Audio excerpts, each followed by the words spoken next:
profiter de cette occasion de remercier M. Jacques Millard, député de la Nation, de l'accueil chaleureux qui toujours a été réservé envers de nous.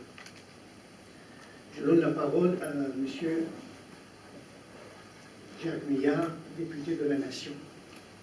Merci, Monsieur le Président, et bienvenue à l'Assemblée nationale.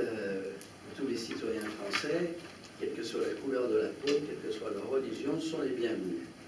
Je tiens, Monsieur le Président, à vous féliciter pour avoir choisi ce thème et de l'avoir libellé de cette façon, c'est-à-dire islam avec un S au pluriel.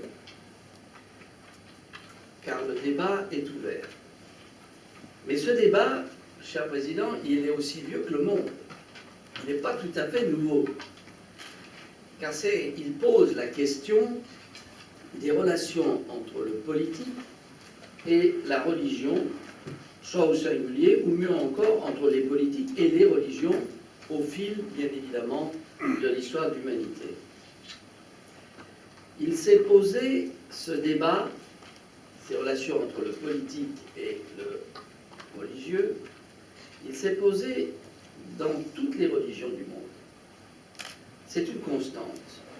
Et je vais prendre pour exemple un roi que j'aime beaucoup, un roi de France, qui a déjà inventé avant les républicains la res publica, c'est-à-dire la chose publique.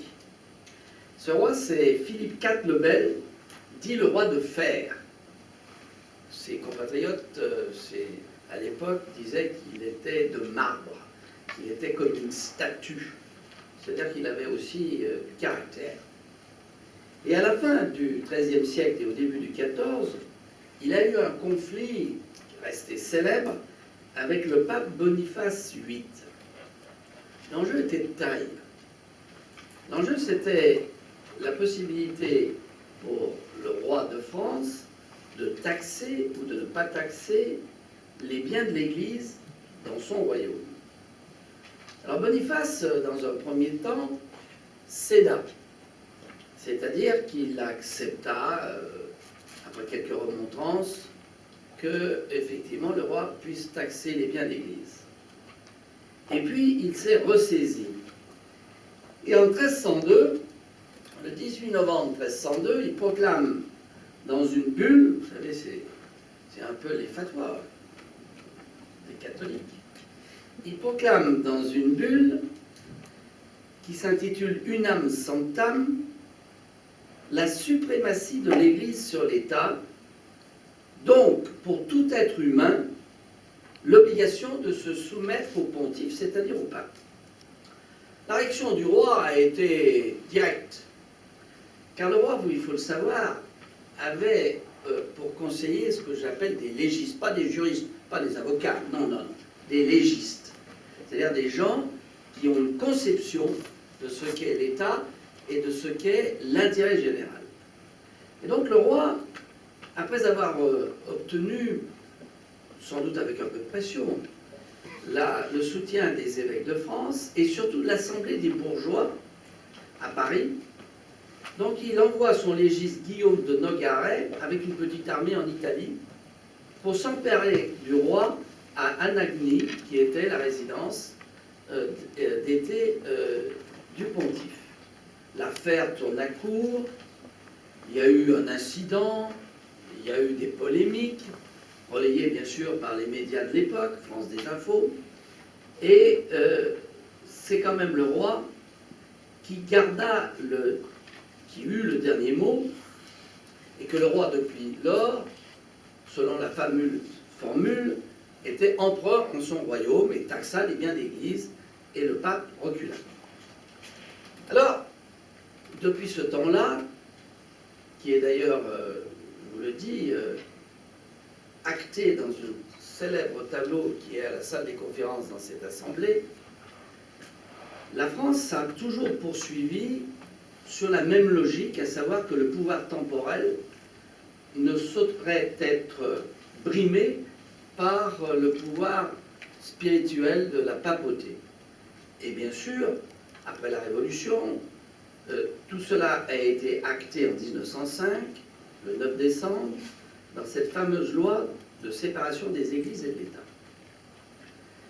La France, vous le savez, est en conséquence aujourd'hui un État laïque et fier de l'être pour ce qui me concerne. Alors, est-ce que pour autant, la France ignore les religions? Non, ce n'est pas vrai.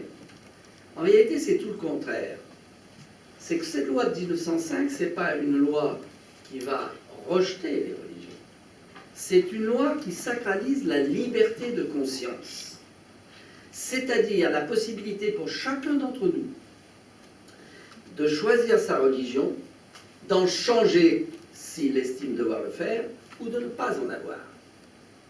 C'est donc une loi de liberté pour chaque citoyen étant libre de sa religion, mais n'a pas à l'imposer à l'autre. Mon ami Jean-Claude Barrot, qui est un ancien prêtre, qui a fait un cursus politique assez étonnant, il a commencé à gauche et a terminé à droite. Vous direz, c'est pas étonnant, il y en a beaucoup qui font ça, l'inverse étant moins, plus rare. Il avait cette formule, un jour que nous avions organisé ici un colloque sur la laïcité. La laïcité, c'est le droit de ne pas être emmerdé par la religion des autres. Excusez-moi, mesdames, d'être brutal. Mais c'est un peu ça.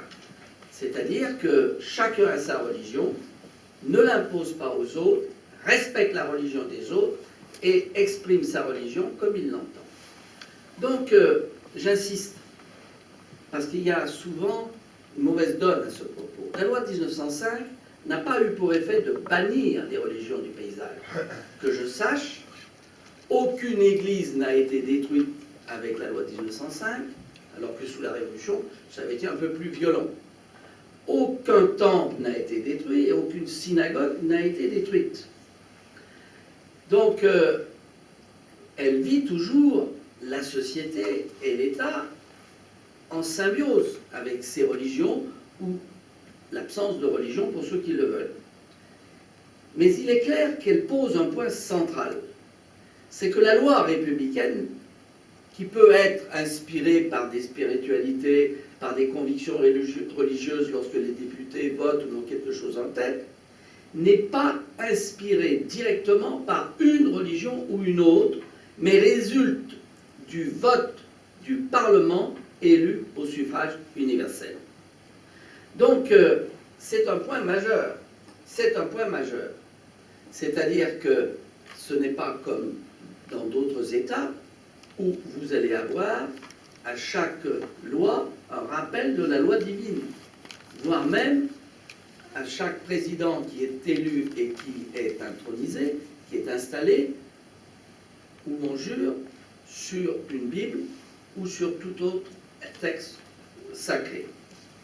Alors l'arrivée importante de la religion musulmane constitue-t-elle un bouleversement, un changement des règles du vouloir vivre ensemble, dont la laïcité est l'un des fondements?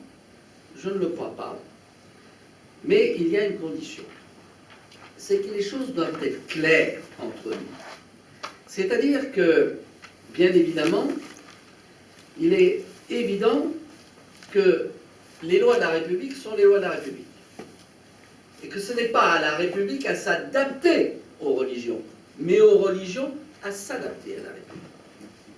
Et quand je dis ça, je ne le dis pas par provocation, je ne le dis pas par, je dirais, volonté de diktat, mais je le dis comme beaucoup de mes concitoyens qui sont musulmans et qui respectent la République et qui savent que les lois de la République les protègent et qu'ils doivent défendre les lois de la République. Bon travail à vous tous et je vous laisse en mains d'experts et je vous souhaite un bon débat car je sais que même si ce colloque va être un acte important dans cette réflexion, il ne sera pas le dernier. Merci.